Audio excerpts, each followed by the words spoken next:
السلام علیکم سامعین اور ناظرین، میں ہوں فدا حسین۔ اس وقت ہم آسمہ جہانگیر صاحبہ کی دوسری برسی یہاں پہ ابھی منعقد کی گئی ہے، اس موقع پر موجود ہیں ناجر علی صاحبہ۔ یہ بتائیے کہ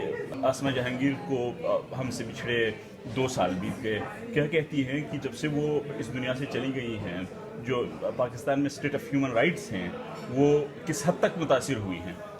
دیکھیے، جہاں تک کہ انسانی حقوق کی کمیونٹی کی بات ہے، یہ بات درست ہے کہ آسمہ جہانگیر کی کمی ہم محسوس کر رہے ہیں، لیکن ہم نے کبھی یہ نہیں سوچا کہ ہمارے جو انسانی حقوق کی ذمہ داریاں ہیں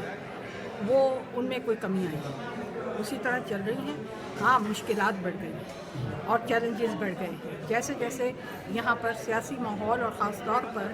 جو انسانی حقوق کی پامالی ہے ان کی اس میں اضافہ ہو رہا ہے، اسی طرح ہمارے آگے چیلنجز بھی زیادہ ہیں، لیکن ہم ایسے لوگ ہیں جو چیلنجز سے کبھی گھبراتے نہیں ہیں اور ہم لڑ رہے ہیں اور لڑتے رہیں گے۔ ہمارا کام یہ ہے کہ ہم ان چیزوں کو ایکسپوز کریں جن کی وجہ سے انسانی حقوق کی پامالی ہو رہی ہے، ان لوگوں کی آواز بنیں جن کے حقوق پامال ہو رہے ہیں، تو وہ کام جاری ہے اور وہ جاری رہے گا۔ بہت بدقسمتی ہے ہماری کہ آسمہ جہانگیر جیسی شخصیت جو ہے ہم سے جدا ہو گئی، اور آپ یقین مانیں، ویسے تو ہم کہتے ہیں نا کہ کوئی بھی شخص ناگزیر نہیں ہوتا، مگر آسمہ جہانگیر ایک ایسی شخصیت تھی کہ ان کے جانے کے بعد جو کچھ اس ملک میں ہوا، تو کبھی کبھی میں سوچتا ہوں کہ اگر وہ زندہ ہوتی تو شاید یہ سب کچھ نہ ہوتا۔ آج وکلا جو ہے ان میں تھوڑی سی تہذیب ہوتی، تمیز ہوتی اور آپس میں اتحاد ہوتا، آسمہ جہانگیر اگر زندہ ہوتی، اور اس کے بعد جو کچھ اس ملک میں آج ہو رہا ہے وہ شاید نہ ہوتا۔ ہمارے ججز جو ہیں سپریم کورٹ کے یا ہائی کورٹ کے، آسمہ جہانگیر کے نام سے اور ان کی موجودگی سے وہ تھوڑا سا ان کو لحاظ ہوتا تھا، اور وہ ان کو خوف بھی تھا عوامی رد عمل کا، مگر آسمہ جہانگیر کے چلے جانے کے بعد سے وہ سارا ڈر خوف ختم ہو گیا ہے، آمرانہ قوتوں کا بھی۔ وہ ایک ایسی شخصیت تھی کہ جس کو قومی سطح پر خراج تحسین پیش کیا جانا چاہیے تھا، مگر ہماری بدقسمتی ہے کہ ہمارے جو ادارے ہیں ان کی طرف سے بھی افسوس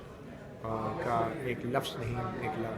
آسمہ جہانگیر کی وفات پر، اور اس کی ہمیں سمجھ آتی ہے کیونکہ آسمہ جہانگیر اور ان کے اہل خانہ نے جنرل ضیاء الحق جیسے منافق فوجی آمر کا مقابلہ کیا، اور آج بھی جو فوجی آمرانہ قوتیں ہیں وہ جنرل ضیاء الحق کے ہی وارث ہیں اور اسی کے نقش قدم پہ چل رہی ہیں۔ یہ بتائیے کہ آج کا جو لیکچر تھا وہ اسٹوڈنٹ یونین کی بحالی اور فریڈم آف ایسوسیشن یعنی تنظیم بنانے کے حقوق کے حوالے سے لیکچر تھا، تو آپ کیا سمجھتی ہیں کہ اب تک یہ دونوں چیزیں طلبہ کو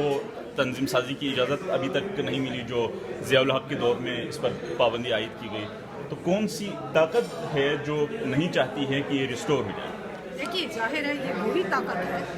جو ہمیشہ سے پاکستان میں جمہوری جو پروگریس ہے اس میں حائل رہی ہے، اور یہ وہ طاقت ہے جو عوام کے حوالے سے سویلین جو وائسز ہیں ان کو ہمیشہ دبانا چاہتی رہی ہے۔ یہی وہ طاقتیں ہیں جو سیکیورٹی کے نام پر freedom of expression, freedom of assembly میں حائل رہی ہیں، اور یہی وہ طاقتیں ہیں جن کے کہنے پر انیشلی یہ بین لگے تھے چند سال پہلے، اور اسی طرح یہ وہی لوگ ہیں، یعنی ہماری سیکیورٹی کے جو اس وقت ایپریٹس ہے، انہی کی یہ ایک ضد ہے کہ کہیں بھی فریڈم آف ایکسپریشن اور اسمبلی اور ایکسپریشن اور اوپینین نہ ہو، اور خاص طور پہ یونیورسٹیز میں، کیونکہ ینگ مائنڈز زیادہ ورسٹائل ہوتے ہیں۔ ینگ مائنڈز جب ایک بات کو سمجھیں گے، آپس میں بات چیت کریں گے، تو پھر ظاہر ہے کہ ان کی کئی معاملوں میں اوپینین وہ ہوگی جو کہ شاید سرکاری نیریٹو سے مختلف ہو۔ فریڈم آف اسپیچ اور جہاں تک فریڈم آف ایسوسیشن کا تعلق ہے، یہ جڑے ہیں صحافت کی آزادی سے اور اسٹوڈنٹ یونینز کے ساتھ براہ راست، اور بدقسمتی سے ہماری سیاسی جماعتیں بھی جو ہے اسٹوڈنٹ یونینز کو بحال نہیں کر سکی جب بھی وہ حکومت میں تھی، اور فوجی حکمران تو ویسے ہی اسٹوڈنٹ یونینز کے خلاف ہیں، کیونکہ جو بھی کلونیل فورسز تھی، چاہے ماضی میں وہ اسٹوڈنٹ یونینس کے خلاف تھی، یا پھر آمرانہ فوجی حکمران ڈکٹیٹرز تھے وہ اسٹوڈنٹ یونینس کے خلاف تھے، کیونکہ پاکستان بنانے میں مسلم اسٹوڈنٹ فیڈریشن کا بہت بڑا کردار تھا، اور پاکستان کو بچانے میں بھی جو ہے اسٹوڈنٹ فیڈریشن کا بہت بڑا کردار ہوگا۔ تو کسی یہ جو سازشی ٹولہ ہے جو ملک میں آمریت چاہتا ہے اور ہمیشہ سویلین اور جمہوری حکومتوں کے خلاف سازشیں کرتا ہے، وہ یہ نہیں چاہتا کہ اس ملک اور قوم کے نوجوان بچے جو ہیں ایک تو ان کو سچ کا معلوم ہو اور دوسرا ان کو بولنے کی آزادی دی جائے، کیونکہ اگر ہماری نوجوان نسل کو سچ کا معلوم ہو گیا اور بولنے کی آزادی دے دی گئی تو پھر یہ ملک جو ہے یقینی طور پہ ان فوجی آمروں کے ہاتھ سے یا ان کے جو پٹھو سویلین حکمران ہیں ان کے ہاتھ سے نکل جائے گا، پھر اصل میں جمہوریت آئے گی، اور جمہوریت آئے گی تو ان طاقتور اداروں کا احتساب بھی ہوگا۔ اور دوسری جہاں تک فریڈم آف ایسوسیشن کا تعلق ہے، پولیٹیکل پارٹیز کو آپ دیکھ لیں ان کے کیا حالات ہیں، اور سپریم کورٹ بھی جو ہے بجائے ان بنیادی حقوق پر توجہ دینے کے بظاہر جو ہے وہ معاملات پہ غور کر رہی ہے جو کہ سیاسی نوعیت کے ہیں اور جو کہ ان فوجی آمرانہ حکومتوں اور ان کے پٹھوں کو جو ہے اقتدار میں رہنے کے لیے سپورٹ کر رہے ہیں، جو بہت بدقسمتی کی بات ہے۔ اور سپریم کورٹ کو اس موقع پہ بنیادی حقوق، انسانی حقوق کے نفاذ کے جو اختیارات ہیں ان حقوق کے نفاذ کے لیے استعمال کرنا چاہیے، نہ کہ ان حقوق کو عوام سے چھیننے کے لیے۔ چند دن پہلے مجھے ایک وائس چانسلر کی کانفرنس میں جانے کا اتفاق ہوا، تو وہاں پر کچھ وائس چانسلر صاحبان کا یہ کہنا تھا کہ تنظیم سازی کی اجازت دینی چاہیے لیکن پیرلل گورنمنٹ نہ ہو، ان کا کنسرن یہ ہے۔ کس طرح سے دیکھتے ہیں یہ؟ دیکھیے، ایک ایسا وقت بھی تھا جب یونیورسٹیز کا ماحول آج کے ماحول سے بہت بہتر تھا، وہاں پیرلل کچھ نہیں تھا، لیکن اسٹوڈنٹ یونینز ہوتی تھیں، اسٹوڈنٹس کا سینٹ ہوتا تھا جو اسٹوڈنٹس کے حوالے سے بات چیت میں کرتا تھا یونیورسٹی اتھارٹیز سے اور نیگوشیٹ کرتا تھا زیادہ سے زیادہ اسپیس اسٹوڈنٹس کے حقوق کے لیے، اور وہاں پر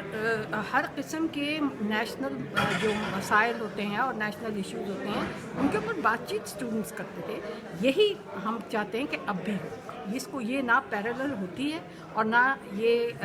ایسی ہوتی ہے کہ کسی طریقے سے یونیورسٹی کی مینجمنٹ میں حائل ہو۔ یہ وائس چانسلرس کی اپنی انسیکیورٹی ہے کہ وہ اس قسم کے انتظامات سے ڈر رہے ہیں یا خوف کھا رہے ہیں، اور یا پھر اس کو جواز بنا رہے ہیں اسٹوڈنٹس کے حقوق کو پامال کرنے۔ آسمہ جہانگیر کی دوسری سالانہ برسی کے موقع پر یہاں پر تمام شرکاء اور مقررین نے فوری طور پر طلبہ یونین بحال کرنے اور تنظیم سازی کی اجازت پر زور دیا۔ کیمرہ مین عامر گل کے ساتھ فدا حسین، ریڈیو نیوز نیٹ ورک، اسلام آباد۔